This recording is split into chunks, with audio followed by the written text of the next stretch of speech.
යථාවාදී එහෙම නැත්නම් ඇත්තම කුසිකර්මය සැබෑ කුසිකර්මය ස්වභාවවාදී විය යුතු බව දැන් හැමෝම අවබෝධ කරමින් යනවා.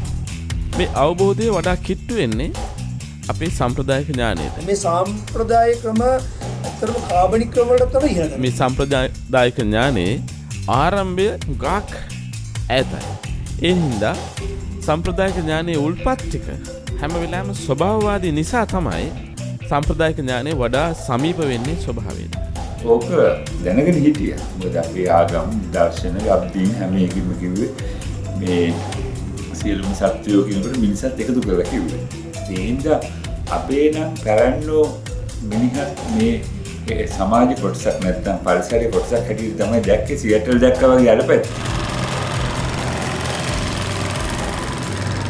දැන් අපි අපේ කුෂ්කර්මයේ වැරදුණු තැන යාන්ත්‍රික රසායනික කුෂ්කර්මය ස්වභාවවාදී බවෙන් ඈත්වීම කියන එක වැරද්දක්. එහෙම නැත්නම් අතිශය භයානක ප්‍රතිවිපාක ලැබෙන බව දැන් හැමෝම දන්නවා. මම මුදල්ලත් තව ගෙවගෙන නැහැ මේ ලණු වලට එන්න. පෝර ගැව ඊයේත් මම පෝර ගැන් තුන් පාරක් ගැවලා. තෙල් ඉස්සල්ලා මේ පොඩ්ඩක් ගැව කැලේට කැලේ අනිත් නොමිනි වලට නොමිනි ඉතරයි ගැහුවා. දැන් මේ එපා මෙලා ඉන්නේ දැන්. ඉතින් මම ලොකු වේදන් කරලා නිකන් ඉන්න කියලා හදන්නේ. ඒක ඕනෙමත් නැහැ කියලා ඉතින් ඉන්නේ මට දැන්. මට ආවා යාර තියන්නේ අරකේ. එන්නේව තමයි උඟක් කාලේ. කියන්නේ කරලට හොඳයි අර එහෙම කියලා. ඒකට තනි කර විසක්. කුසි රසායන විසබී. වතුරෙන් කවෙලා කැමෙන් කවෙලා කුඹුරෙන් කවෙලා අයි කුඹුරට යනකොටත් ඒකේ ගහලා තියෙන විසනේ. බාන්න මේ ටැංකිය උසාර මේ මඩේ එරීගෙන කරන ඒක ඉවරයිනේ. දැන් මම මහන්සි. හරියසව් මන්දන හින වසංගතයක් මහත්තුනේ. අත්තමයි. ඉන්නම වසංගතයක්. එක සැරයක් ගොයන් කපන්න ඔන්න මෙන්න තියෙද්දි ආවා කීඩෑව. ඊට පස්සේ අපි තෙල් ගැහුවා අපිත් කෑවේවා. එතනින් එපා වුණා මේ මොකද්ද අපි මේ කරන්නේ කියන අදහස ආවා. ඕලට ගැව්වේ වස තමයි ඉතින් දිලීරනාශක ගහනවා, වල්නාශක ගහනවා, කෘමිනාශක ඔය තුනම ගහනවා ඉතින්. එකපාරක් බැරි වුණොත් දෙපාරක් ගහනවා, දෙපාරක් බැරි වුණොත් තුන් පාරක් ගහනවා. ඉතින් ගහලා ඉතින් අපි ඉතින් සත්තු ටික මරනවා. ඉතින් ඕවා ඔක්කොම පොළොවට තමයි දාන්නේ. ඉතින් ඒවා ඉතින් අනිවාර්යෙන්ම මේ එන්න ඕනේනේ ගොයන් ගහ දිගේ හාල් ඇටයට වී ඇටයට පවා. ඔහුගේ මාස් කන්නේ තුල භාවිතා කරලා තිබ්බා මේ උතුරු මැදට. අපේ මේ පොළොවට දාලා තිබ්බා. කුරුසි රසායන ගත්තාම පොහොර විතරක් ගත්තාම මම කියන්නේ පොහොර විතරක් නෙවෙයි කුරුසි රසායන හැමදේම කිලෝග්‍රෑම් කෝටි 15. ගහන්න අනිවාර්යෙන් ගන්න. ඔව්. වස ගහන්න වස ගැවෙන්නේ නැත්නම් මේ අර පණුව අයිනවා. පණුව වඳ වෙන්නේ නැහැ. එහෙනම් වස පොඩක් ගහන්න ඕන. මේ වසයි ගහන්නේ මේ පණුවෙන් බේර ගන්න ඕන. ඒ වස පොඩක් ගහන්න ඕන නැති කරගන්න. නෑ නෑ එහෙම එන්නේ නැහැ. අයිය අර වස පොඩක් ගලන ගන්න. ඒවා මගේ කෑමට. ඒවා එහෙම දෙන්නේ නැහැ. ඒවා මගේ කෑමට. ඒ පණුව එනකොට ඒක වසතියක් වෙනම ගහන්න. දැන් මේ සතට මර්ධනය කරන්න බෙහෙතක් නේ. ඔකම ගහන්න ඕන. නැත්තම් බොන්ජටි විකුණන්න. අපේ බොන්ජල එකක් තියෙන්නේ කණ්ඩ පුළුවන්. බෙහෙත් අඩුයින් වස නැහැනේ. නෑ අතර වෙලඳ ගන්නෑ. දැන් කොමාරි විකුණන එක බෙහෙතට ගන්න. නෑනේ. දැන් අපි ඒවා අපි ගන්නවා. අපි කනවා ඒවා. එහෙනම් අරගොල්ල ගන්න. වෙලඳ ගන්නේ. නෑ අපි ගන්නවා මේ දියර පොර අපි හදාගන්නේ බෙහෙත් නේ. වස විස නැහැනේ. ඒක අපේ කැමරට ගන්නවා. නමුත් විකුණන්න බෑ. වස ගන්නකොට. ඔව්. අමාරුයි මොනවා කරන්නේ? මේ පණුවේ බේර ගන්න තමයි. ඒකනේ වෙන විකල්පයක් නැහැ නේද? දැන් අපි කොච්චර දිය පොර ගවුවත් අර පණුවගේ විකල්පයක් නැහැ. යා අනිවාර්යෙන් ඒකට එනවා.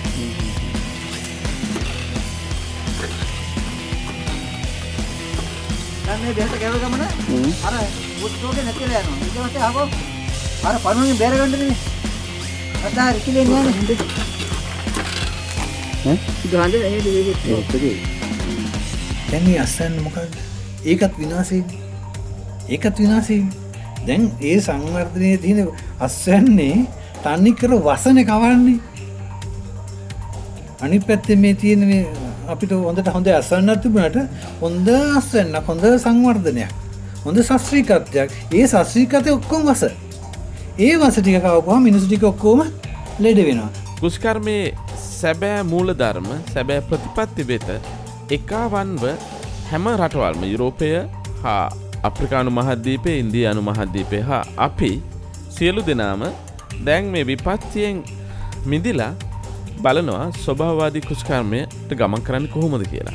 ඉතින් මේ ගමනේදී වඩා ශක්තිමත් පසුතලයේ තමයි විශේෂයෙන් ගත්තොත් එහෙම දීර්ඝ ශිෂ්ටාචාර කියන්නේ ඉන්දියා හා අප වැනි ශිෂ්ටාචාරවල මොකද්ද ජීවත් වන පදනම තේරුම් ගැනීම. හිතලානේ තාත්තා මැරෙනකොට කියනවනේ අපි වැරදුනා පුළුවන් නම් උඹලා මේක නිවැරදි කරපන් කියලා ප්‍රව්.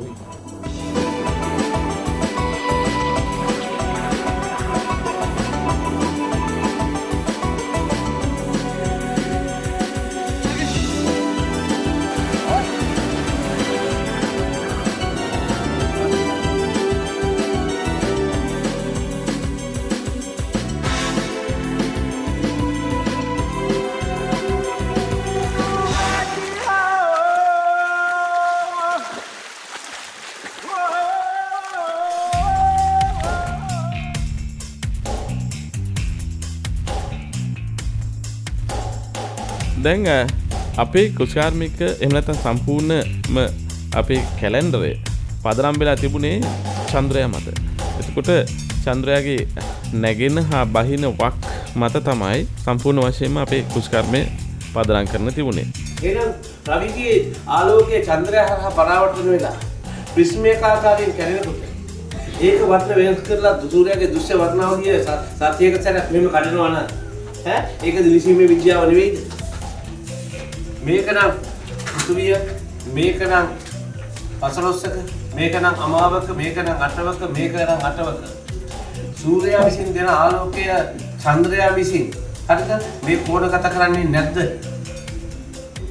ඒක තේරුම් ගැනීම සඳහා තේරුම් ගත යුතු විද්‍යාවක් තියෙනවා. අමාවක, පසළොස්වක, අටවක, අමාවක යනු එක වකක් එවකක්ද නැති බවයි.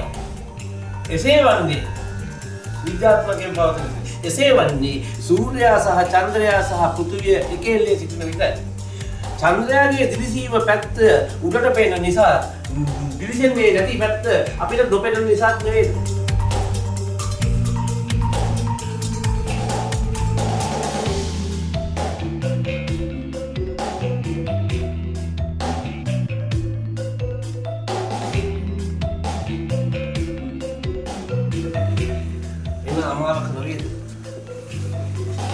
පසුදින එහු එක වකක්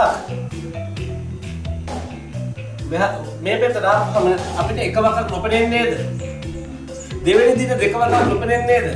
තුන්වෙනි දින තුන්වෙනි වක, හතරවෙනි වක, පහ වක, හය වක, හත වක, අට වක, නවය වක, 10 වක, 11 වක, 12 වක, 13 වක, 14 වක, 15 වක.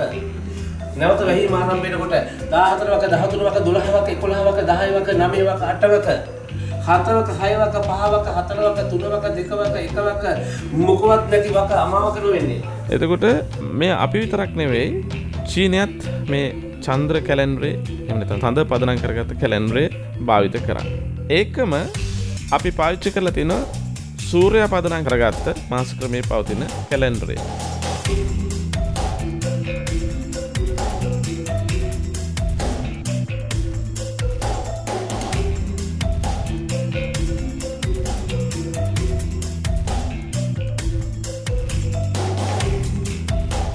විස්මයක් කරහා සූර්යාලෝකය යවන විට උඩින්ම ලැබෙන්නේ දම්පාට. ඉලෙක්ට්‍රෝනය ගමන් කරන ගත කරන කාලයේ කෙටි කාල බලපෑම දම්පාට. ඊළඟට නිල් පාටයි, ඊළඟට කොළ පාටයි, ඊළඟට කහ පාටයි, ඊළඟට තැඹිලි පාටයි, ඊළඟට හතු පාටයි. Ordinary white light is passed through a glass prism. Different wavelengths travel through the glass at different frequencies and appear as a continuous broadband of different colors called the spectrum. සූර්යාගේ මේ වර්ණ සමගයේ සිට කර්කටක නිවර්තනයට ගමන් කරන කාල තුල කැඩෙන එක සාකයක මුල් ලැබීම, දළු මුල් එළියට ඒම, කොළ හැදීම, ඊට පස්සේ පුරුක් හැදීම, අතු බෙදීම, මල් බෙදීමට අවශ්‍ය හෝමෝන, පෛත්‍රකම් රසායනයකින් මල් බෙදීමත් මෙතන ඇල්ට්‍රා වයලට් වලින් මුල් ලැබීම සිද්ධ වෙනවා නම් එයි මේක අපිට වටහා ගන්න බැහැ.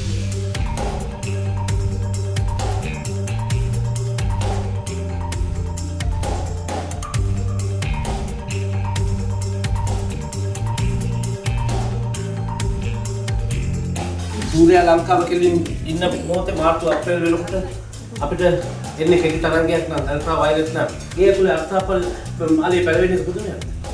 කපුපුවම දැක්ලම ගියේ ඇතුලේ යට පෙරවල තියෙන පුදුමයක්. මේක දිලිසීමේ විද්‍යාව නෙවෙයි.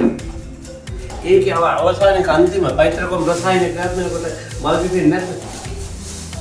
එහෙමනම් ඒ සිදුවීම මෙතන සිදු වෙන්නේ නැද්ද? එන්ද මේ කෝණගත වීම තුල මේ වර්ණ ටික කැඩෙන්නේ නැද්ද? එහෙනම් මේ වර්ණ හත කැඩීම හඳුනාගෙන අපිට හඳුනගෙන තියෙනවා. ඒ හින්දා මේ හඳුනා ගැනීම සිංහ, දිවි, ගව, ගජ, එළු, කුකුළු, ඌරු හැටියට උනම් කරනවා. ඉන්ද සිංහ කිරිනට එක වර්ණයක්, දිවි කිරිනට එක වර්ණයක්, ගජ කිරිනට එක වර්ණයක් වශයෙන් මේ වර්ණ සියල්ල නැවත පෘථිවියට ලැබෙනකොට පෘථිවිය වෙන වෙනස හරියට මේ 9 වෙනි වකේදී පොළවේ සත්තු වැඩි වෙනවා. මෙරුව ඉන්නේ මේ දවසේ. මේ 9 වෙනි වක පොළවේ ගස් වැඩි වෙන සාක ජීවි පොළොව පුස් කරන මේ දවසේ බිම්මල් පිපෙන මේ දවසේ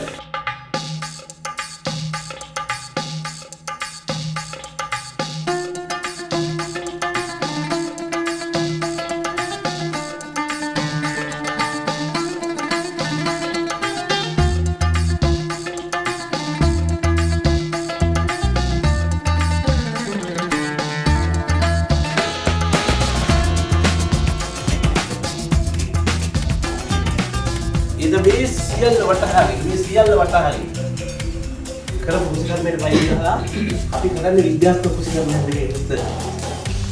විද්‍යාත්මක කුසිකර්මයක් නෙවෙයි. අපි වෙන්ුණ ජීවයක් එහෙම නැත්නම් අපි ගත්තොත් සාකයක් එහෙම නැත්නම් සත්වයක් එහෙම නැත්නම් කන්දක් ගඟක් මේ සියල්ල වෙන්ුණ භෞතික හා භෞතික නොවන දේවල් හැටියට මිනිසා සිතන්න පෙළඹුණා මේ නවීන විද්‍යාව පදනම් කරගෙන. ඒ කියන්නේ ගහක් හැම වෙලාවෙම සම්බන්ධලා තියෙන්නේ පොළොවයි අහසයි එක්ක. එතකොට සාකේක ජීවිතය හැම වෙලාවෙම මේ කොන් දෙකෙන් පොළොවේ හා අහසෙහි තියෙන සාධක සියල්ලම සමග තමයි ගහ වැඩෙන්නේ. මෙන්න මේ කාරණාව නිසා අපිට සිද්ධ වෙනවා මෙන්න මේ පැරණි මේ පස්පව් නොකර කරපු කුසිකර්මය කායෙන් දෙකලේ අපි වැඩ යන තියෙන්නේ කෙලින්ම සූර්යයාගේ දුෂ්‍ය වර්ණාවනේ. හොඳ ඉරේ. ඒක අපි වැඩ ගත්තේ ඉරේ. ඒක දෙයියන්ගේ නෑයෝ. හඳ දෙයියන්ගේ නෑයෝ. ආදී අපේ මුතු දෙකේ ඉරෙන් හඳෙන් වැඩ ගන්නවා. ඉරෙන් වැඩ ගෙනියනවා. ඉරේ දුෂ්‍ය වර්ණාවලිය අපි හරියට දුෂ්‍ය වර්ණාවලිය පාවිච්චි කරනවා යලට සහ මහට. යලට අපි දන්නවා අපි ඉන්නේ මෙතන නම් මේකට උඩින් නම් අපි දන්නවා සූර්යයා මෙතන දවස් 92ක් යනවා. මෙතන දවස් 92ක්. ඒ 92 ASCII වර්ණ ටික මේ පැත්තට සූර්යයා ගමන් කිරීම වර්ණ ටික එනවා. මේ වර්ණ ටික හරියට වෙලා අපි හදලා ඒ වෙලාව මුල්ල දින වෙලාව හොඳට මතක තියාගන්න. ඔර්ලෝසු වෙලාව නෙමෙයි. මුල්ල දින වෙලාව, දල්ුල දින වෙලාව, අතුම දින වෙලාව. ඒ වෙලාව හොයාගෙන අපි වෙලාවට වැඩ. නමුත් ඔය පටලවිලාද time to cultivation නෙමෙයි period to cultivation. ඒක රූල් පැහැදිලිව උන්ගේ භාෂාවෙන් කියනවා. ඉතින් වෙලාව කියන්නේ මුල්ල දින වෙලාව. දලු දාන වෙලාව. ඉතින් අපි ඉරේ වෙලාවෙන් වැඩ කරුවා විතරක් නෙමෙයි හදේ කලාවත් තේරුම් ගන්න හදේ කලාවටත් වැඩ කළා. මොකද්ද? සිංහ කරණයෙන් හැදුවොත් වනසත්තුන්ගේ හානියක් නැත. දිවි කරණයෙන් හැදුවොත් වනසත්තුන්ගේ හානියක් නැත. ගජ කරණයෙන් හැදුවොත් සාකේ ඉතා විශාල වශයෙන් හැදුනට ඒකේ ජලය නිසා මේක දිවිරෙන්නේය. එතකොට එළු කරණයෙන් හැදුවොත් එළුවා කෑව වාගේ ගහ හැදෙන්නේ නැත. කුකුළු කරණයෙන් හැදුවොත් කුරුල්ල කරනවා. එතකොට ගල කරණයෙන් හැදුවොත් කොළකට සත්තුන්ගේ හානියක් නැත. ඉන්න මේ කලාව හඳුනගන්න ඕනේ. ඉතින් ඉරේ වෙලාව විතරක් නෙමෙයි හදේ මේ කලාව තේරුම් ගන්න. කලාවෙන් කලාව මේක කරන්නේ.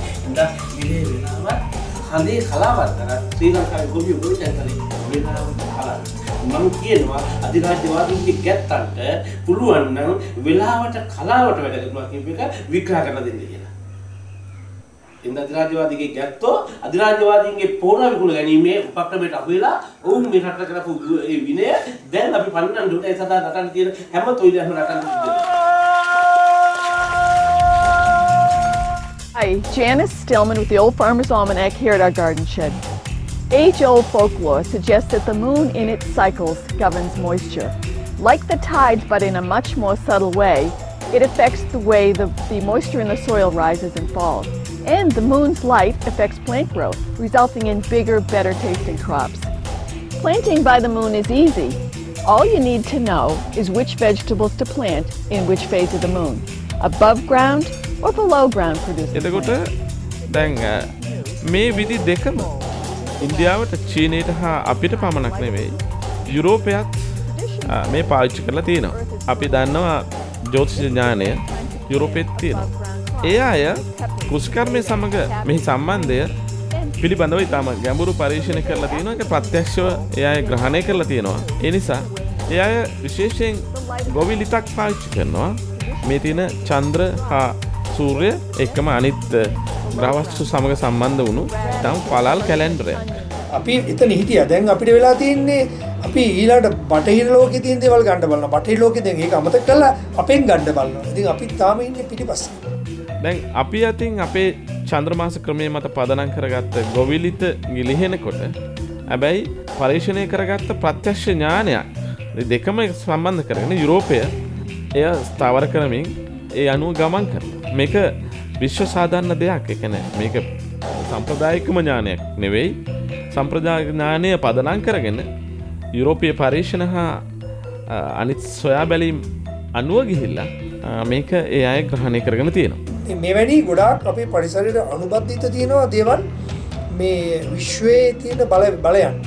දැන් අපි කියනවා ජීව ගතික කෘෂිකාර්මයේ කාබනික කෘෂියට වඩා ඉහළ තැනක තියෙනවා. ඒකට ලෝකයේ විශාලම මේකත් පිළිගැනීමක් තියෙනවා. කාබනිකට වඩා ඉහළ තැනක තියෙන්නේ. ඒකේ තියෙන ප්‍රධාන දේවල් තියෙන්නේ විශ්ව ශක්තිය පිළිබඳව. Hello from North Nottinghamshire, where strange forces are at work. I've been told that if I bury this cow horn full of manure in the ground for 6 months, it'll help guarantee a bumper harvest. Welcome to the world of biodynamics. විශ්වක්තිය හැට වෙන්නේ හරක්ගේ අගෙන් කොහොමද මේ විශ්වක්තිය ඇතුළට ගන්න කියන එක ගැටලුවක්. ඉතින් මෙවැනි දේවල් විශ්වශක්තිය තුලින් තියෙනවා කියන එක පිළිපැහැට හොයාගන්න බැහැ. විද්‍යාවට හසු කරගන්න බැහැ. ඉතින් මෙවැනි දේවල් අපි දකිනවා අපිට අනාගතයේදී මෙවැනි දේවල් ප්‍රතිඵල වලින් බලා ගන්න පුළුවන්. නමුත් ඒකට අපිට අවශ්‍ය විද්‍යාත්මක පදනම් නම් හොයාගන්න හම්බුතුමයි. මොකද්ද නැකත කියන්නේ? සූර්යාගේ ආලෝකය අපි දන්නවා වර්ණවලට බෙදෙනවා. වර්ණවලට බෙදෙන්නේ කොහොමද? ඒක බෙදන්නේ ග්‍රහලෝක. මගේ ෂර්ට් එක කොළ පාට කරන්නේ කොහොමද? දිලිසීමේ විද්‍යාව. කලින් tempat කර කොළ පාට යන සේර උරාගත්තා. සේර පුරාගත්තා. ඒ වුණා පෙන්නන්නේ කොළ පාට විතරයි. මේ සියලු වර්ණ තියෙන කලින් tempat කරගත්තා. එහෙමනම් අපිට දැන් කියනවා මේක හඳුනගන්න දිනසීමේ විද්‍යාව. අපි දන්නවා සූර්යාගේ ආලෝකය අඟහරු මතට වැටුණොත් අඟහරු විසින් දෙන්නේ රතුනේ. අඟහරු විසින් දෙන්නේ රතු. අඟහරු රතු. ඊට පස්සේ රතු පාට ආලෝකය. ඔහු දෙනවා විතරක් නෙමෙයි ඕනෑම රවුම් වස්තුවකට වැටෙන ආලෝකය වක්‍ර වෙනවා. ඒ වක්‍ර වීම පැහැදිලි කරගන්න. විශ්ව බෝලයක් ඇලුව කවුට සිතක් හිටි ආලෝකය අතට ලබති කියන බව. එහෙමනම් මේ ආලෝකයේ වක්‍ර වීම සිතක් හැටියට පොළොව බවට වැටෙන බව පිළිගත යුතුමයි. මේ සිත දුවන බව පිළිගත යුතුයි. අදාළ සාපෘතිය දුවන නිසා. අපිට වැඩ ගන්න පුළුවන් මේ සිත වැටෙන වෙලාවයි තියෙන තැනයි තියෙන කාලයයි. දැනගන්න. ඒ වෙලාවට පැලයක් පොළොවේ උඩ විශ්වුවොත් ඒ පැලේ බුද්ධිමත් ජීවියා. ඉතින් අරසව විනි අන්තරික්ෂ දුගා. දිගරගත කරනවා. ඒක හරි පයිතර රසායනික. ඒ පැලේ අවුරුදු දෙකක් ඉන්නේ. අවුරුදු දෙකමාරක්. දිවි කරණේම පැලේ හදනවා. දිවි කරණේම පැලේ ගාවට එන්න සතා හපව යන්නේ මොන හේතුවක්ද කියන එක විද්‍යාවට ඔප්පු කරන්න බෑ. ඇයි ඔප්පු කරන්න බැරි? විද්‍යාව එතන දියුණු නෑ. අපි තේරුම හොයාගත්තොත් තමයි ආර්ථික මනස සියලු මෙච්චරයි කියන්නේ. තේරුම හොයාගත්තොත් අපි කොහොමද කියන්නේ? විද්‍යාව දියුණු නෑ. මේක ඉලි කරන්නේ. අපිට කියන්නලා තියෙන්නේ අද්දුටුවයි සත්තයි. සිංහල මිනිස්සුගේ අද්දුටුවයි සත්තයි කියන වචෙන්ට අභියෝග කරන්න මේ කරසුද්දන්ගේ පැහැදිද මේ කෙනෙක්ගේ කන් වලට අපිට දෙන්න තියෙන උත්තර ඒකයි.